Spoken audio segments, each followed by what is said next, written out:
बिस्मिल्लाहिर्रहमानिर्रहीम। अस्सलामु अलैकुम वरहमतुल्लाहि वबरकातुहू। हमारे प्रत्याशी उम्मीदवार विनोद जाटव साहब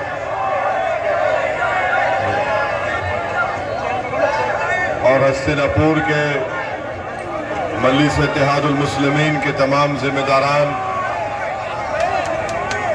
जनाब शौकत अली साहब, अध्यक्ष उत्तर प्रदेश, मेरे दोस्त मेरे साथी मोहतरम इम्तियाज जलील साहब जो एमपी हैं औरंगाबाद के, और मौजूद हाज़रीन इकराम, मेरे गयूर नौजवान साथियों,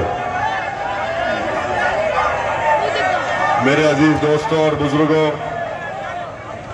आपका बेहद शुक्रिया कि आपने अपना कीमती वक्त निकालकर आज इस इंतखाबी जनसभा में जो इलेक्शन कमीशन की इजाज़त से मुनक़्क़द की जा रही है, आपका शुक्रिया। मैं आपसे एक 15 मिनट की खामोशी चाहूँगा ताकि आप मेरी बात को सुन सके, उसको समझ सके, उस पर गौर कर सके और एक अच्छा फैसला आप 10 तारीख के दिन वोट डालने से पहले ले सके। तो यहाँ पर हमारे जो पुरजोश नौजवान सामने खड़े हैं, मेरी आपसे गुजारिश है कि 15 मिनट तक आराम से मेरी बात को सुने और डाइस पर किसी को हटाने के लिए मत कहिए, रुक जाइए, तो सुनिए हमारी बात। मेरे अजीज दोस्तों और बुजुर्गों, आप जानते हैं कि मजलिस इत्तेहादुल मुस्लिमीन ने इस विधानसभा के चुनाव में हमने भागीदारी परिवर्तन मोर्चा बनाया, जिसमें बाबू सिंह कुशवाहा साहब को हमने कन्वीनर बनाया।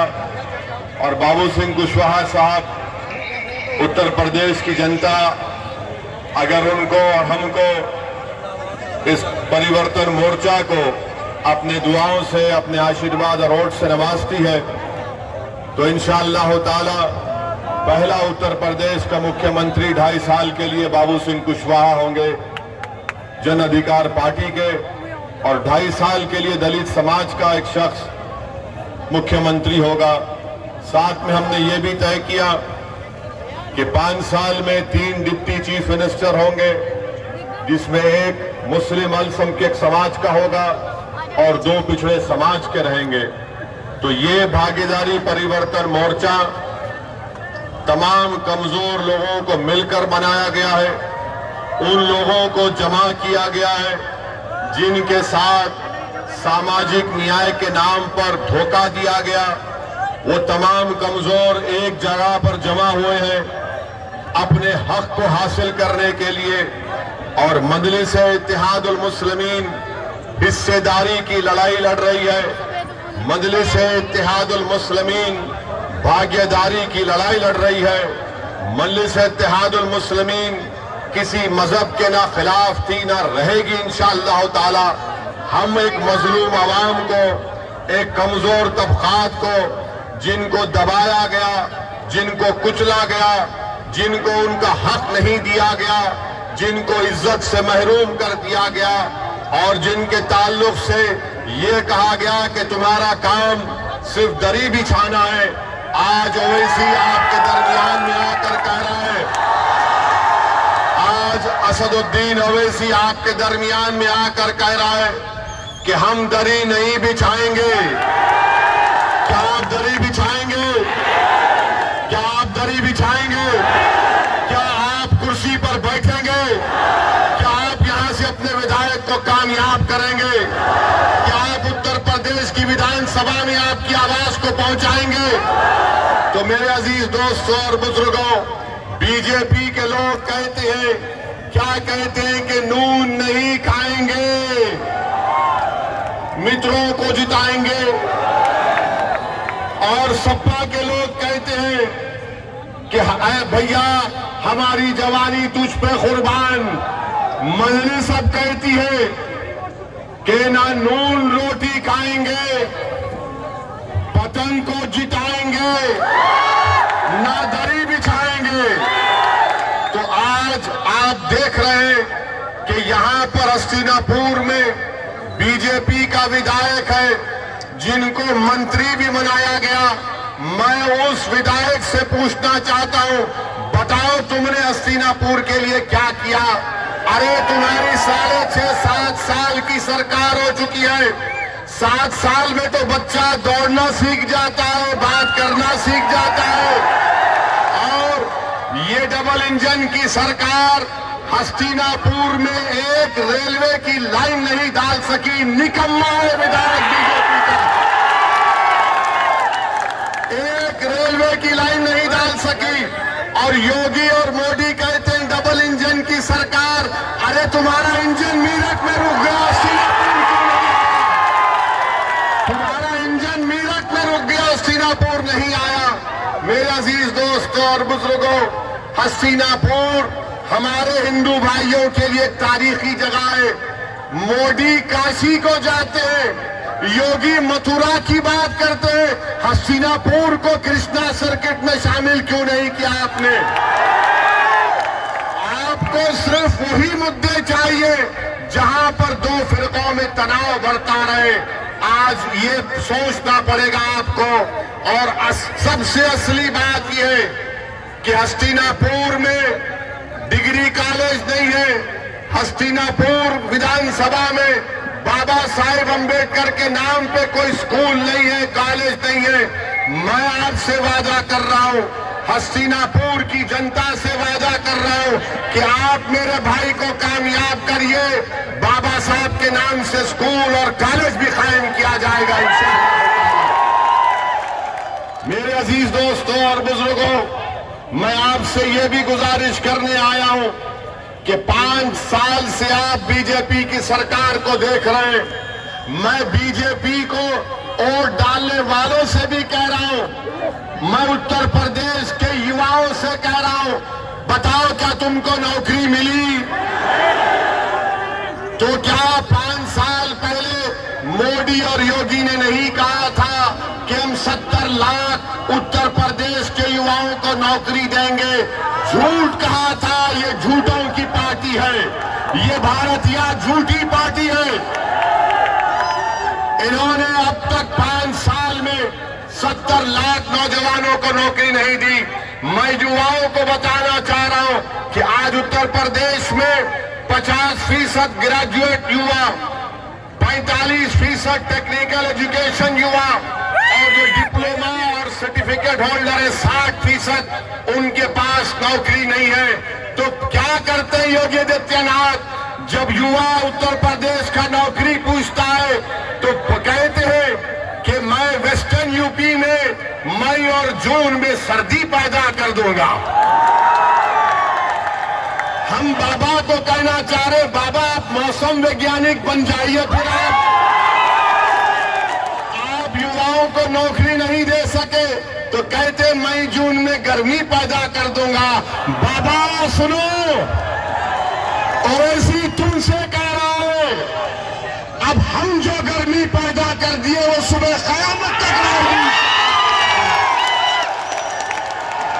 अब ना सर्दी इस गर्मी को कम करेगी, ना तुम्हारी गर्मी इस गर्मी को कम करेगी।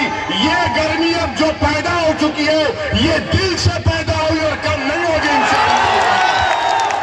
तो मेरे अजीज दोस्तों और बुजुर्गों, सुनिए और मेरे अरे हमारी बात सुनिए। हम आपसे ये बताना चाह रहे हैं कि मोदी और योगी डबल इंजन की सरकार उत्तर प्रदेश के लिए नाकाम साबित हुई है। हम आपसे ये भी वादा कर रहे हैं कि हमारा सबसे बड़ा मकसद एक ही है कि हमारा जाटव भाई यहां का विधायक बने और दोबारा योगी उत्तर प्रदेश का मुख्यमंत्री ना बने। मेरे अजीज दोस्तों और बुजुर्गों, मेरे गयूर नौजवान साथियों, मेरे बुजुर्गों, मेरे ताल्लुक से बहुत सी बातें की जाती है। बीजेपी कहती है कि ओवैसी समाजवादी का बी टीम है, समाजवादी बीएसपी कहती है ओवैसी बीजेपी का बी टीम है। मैं इन लोगों से कह रहा हूं, याद रखो, दुनिया की कोई ताकत ना दौलत असदुद्दीन ओवैसी के जमीन और ईमान को खरीद सकती है। और जो लोग हम सुनिए, जो लोग हम पर उंगलियां उठा रहे हैं, मेरे भाई याद रखो, मुझ पर उंगलियां उठाने से कुछ हासिल नहीं होगा। और बीजेपी हमको कहती है समाजवादी का, बसपा समाजवादी कहती है बीजेपी का। प्रयागराज में धर्म संसद होता है, धर्म संसद में जितने महाशय आए सबने हमारा नाम ले लेकर कहा कि ओवैसी ऐसा है, ओवैसी की गर्दन मार दो, ओवैसी को पीट दो। अरे मुझे मारने वालों सुनो, मैं जब दुनिया में आया तो अल्लाह ने मेरा वक्त लिख चुका है, तुम्हारे मारने से डरने वाला नहीं। मैं मरने तैयार हूं इन गरीब मजलूमों के लिए, लो मर मारो मुझे।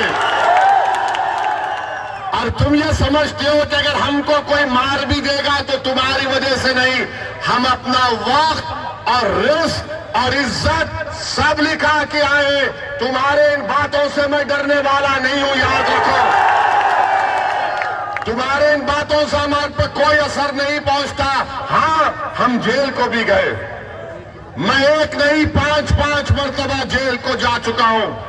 मुझे पुलिस ने मेरे ही, जब मैं विधायक था, मेरे ही क्षेत्र में 22 सितंबर 1999 को पुलिस ने मुझे मारा है। मेरे सर पर 18 टाके लगे, मेरी जिस्म को लाठियों से लहूलुहान कर दिया गया है। तो जिस किसी को पुलिस मारती है मैं उसके गम को समझ सकता हूं, मगर मैं जानता हूं कि खाक और खून के दरियाओं से गुजर कर ही हमको अपने मंजिल मकसूद को हम पा सकते हैं। और हम पाएंगे इंशाअल्लाह ताला, और हम पाएंगे इंशाअल्लाह ताला। मेरे अजीज दोस्तों और बुजुर्गों, मेरे अजीज दोस्तों, मेरे अजीज दोस्तों और बुजुर्गों, प्रधानमंत्री सबके बारे में बोलते हैं मगर लफ्ज चीन नहीं कह सकते। चीन की फौज भारत के इलाके में बैठी हुई है, डेप्सांग में, डेमचाक में, हॉट स्प्रिंग में, मगर प्रधानमंत्री उनको लाल आंख नहीं दिखाते। प्रधानमंत्री 56 इंच सीना चीन को नहीं दिखाते। प्रधानमंत्री जी चीन को दिखाओ 56 इंच, हमको मत दिखाओ, उनको दिखाओ, चीन को उखाड़ कर फेंक दो। मेरे अजीज दोस्तों और बुजुर्गों, ये डबल इंजन की सरकार, क्या ये बात सच नहीं है कि पूरे उत्तर प्रदेश में किसान रात भर अपनी फसल को बचाने के लिए जागता नहीं है? किसान रात भर जागता है, क्यों जागता है? कि कहीं जानवर आकर पूरी फसल को ना खा ले। क्या ये बात सच नहीं है कि योगी की सरकार ने कुरैश बरादरियों के कारोबार को तबाह बर्बाद करके रख दिया? क्या ये बात सच नहीं है कि हमारे अंसारी भाइयों के पावरलूम को तोड़ तोड़ कर बेच दिया गया? बताओ मेरे अजीज दोस्तों और बुजुर्गों, आपको एक अच्छा फैसला लेना है। और आपको एक बात बताना चाहूंगा कि ये समाजवादी बसपा के लोग बोलेंगे ओवैसी मिला हुआ है। हाँ, मैं अल्लाह से रिश्ते से मिला हुआ हूं, मिला हुआ नहीं हूं मैं ओरिजिनल हूं। तुम मिले हुए हो, तुम मिले हुए हो। बताओ, क्या असदुद्दीन ओवैसी के घर की शादी में मोदी आए थे या अखिलेश के घर में आए थे? क्या मुलायम सिंह यादव ने पार्लियामेंट में खड़े होकर नरेंद्र मोदी को आशीर्वाद नहीं दिया कि जीत जाओ, दोबारा प्रधानमंत्री बन जाओ? क्या मैंने दिया? हम मिले हुए। मेरे अजीज दोस्तों और बुजुर्गों, समाजवादी पार्टी, बहुजन समाज पार्टी यही चाहते हैं कि अल्पसंख्यक समाज को कैदी बनाकर रखा जाए। तोड़ो इन गुलामी की जंजीरों को, तोड़ दो, नेता बनो। मैं तुमको नेता बनाने आया हूं। मैं अपने लिए नहीं आया हूं, मैं आपके लिए आया हूं।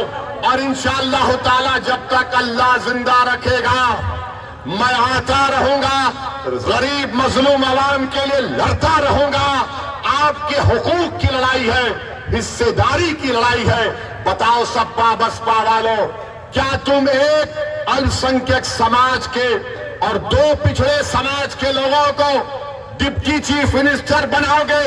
बताओ अखिलेश, बताइए बहुजन समाज के लोगों, क्या तुम बनाओगे डिप्टी सीएम? तो बोलेंगे नहीं नहीं, हम हैं ना तुम्हारे लिए। आपको आपका हिस्सा नहीं देना चाहते। मैं आपसे अपील कर रहा हूं कि आपने 5 साल में, बल्कि 6.5 साल में, आपने 2014 में, मैं आपसे 3 सवाल करूंगा, आप जवाब देंगे। इसका जवाब देंगे ना? 2014 के पार्लियामेंट के इलेक्शन में क्या हस्तिनापुर के आप जितने लोग यहां पर और जहां तक मेरी आवाज जा रही है, क्या आपने बीजेपी को वोट दिया था? कितनों ने नहीं दिया? हाथ उठाइए, यहां भी हाथ उठाइए। तो मोदी, तो बीजेपी 75 पार्लियामेंट की सीट कैसे जीती? कैसे जीती? कैसे जीती? हम लड़े? क्या हम लड़े थे? तो आपके वोट, उसकी क्या अहमियत, उसकी क्या कीमत? कोई नहीं अहमियत उसकी। 2017 में क्या अखिलेश और राहुल गांधी नहीं मिले और मिलकर गाना नहीं गया कि यूपी को इन नौजवानों का साथ पसंद है? कौन जीता? बीजेपी जीती। क्या आपने 2017 के विधानसभा के चुनाव में आपने